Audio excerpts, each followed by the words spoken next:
संतोष देशमुख हत्या प्रकरण हे मागे पडले असून मी आता पुण्यात आहे. पुण्यात एका मुलीवर अत्याचार झाला आहे. त्यावर प्रश्न विचारायचे सोडून तुम्ही बीडचा प्रश्न विचारत आहे. तर कोर्टाची माहिती तुमच्याकडे आली आहे तर त्याबाबत तुमच्यावर अटेम्प्टचा गुन्हा दाखल केला पाहिजे असे म्हणत पंकजा मुंडे चांगल्याच संतापल्याचे पाहायला मिळाले. मला मुख्यमंत्री देवेंद्र फडणवीस यांच्यावर विश्वास आहे. बीड प्रकरणी 1001% योग्य ती चौकशी व्हावी असे त्या म्हणाल्या. तर यापूर्वी घटना ज्यावेळी झाली त्याचवेळी मी माझ्या भाषणात सर्व बोलले असल्याचे त्या म्हणाल्या.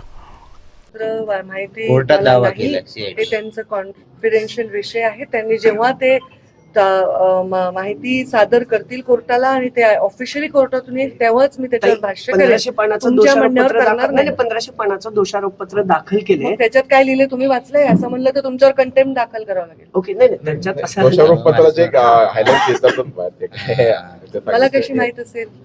ती गृहमंत्रालयाच माहिती असेल.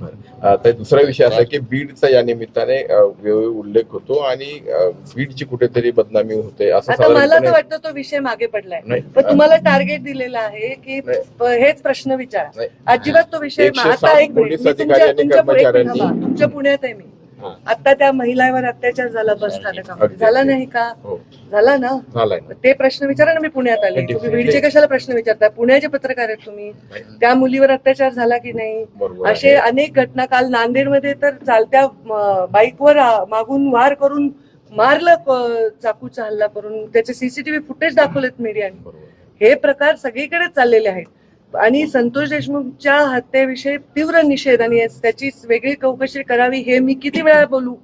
मी झाल्याच्या घटनेपासून 12 डिसेंबरचं माझं भाषण काढा, ऑनलाईन आहे.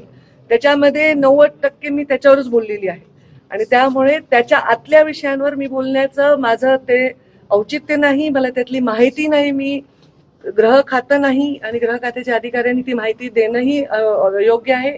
ते जे काय माहिती द्यायची ते कोर्टाला देतील. त्याच्यानंतर जे ठरेल त्याच्यावर जे योग्य आहे ती कारवाई व्हावी आणि माझा गृहमंत्री देवेंद्र फडणवीसांवर संपूर्ण विश्वास आहे. त्यांनी शब्द दिल्यानंतर मी त्यांच्याच टीममधली एक मंत्री म्हणून परत वेळोवेळी याच्यावर भाष्य करणं माझ्या भूमिकेला साजेसं नाही. संवेदनशीलपणे त्याची चौकशी झाली पाहिजे, जलद गतीने झाली पाहिजे. हे मी 1001 वेळा ऑलरेडी म्हणून झालेलं आहे.